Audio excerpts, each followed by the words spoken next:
So wait, Lalit. So the next question I would like to ask with Sumit Tandolkar.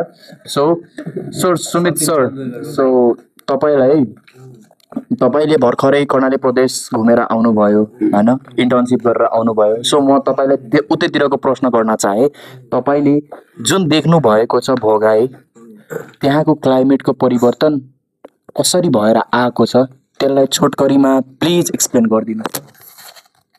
धेरै धेरै धन्यवाद प्रिन्सजी। र हामी कति भयो 2-3 हप्ता अगाडि दैलेखमा थियौँ र त्यहाँ चाहिँ कसरी क्लाइमेट चेन्ज देख्यो भन्दाखेरि मेनली चाहिँ हाम्रो त्यहाँ एग्रिकल्चरमा धेरै इफेक्ट भएको छ। हाम्रो प्रिन्सजीले रिसर्च पनि गर्नुभएको थियो त्यहाँ।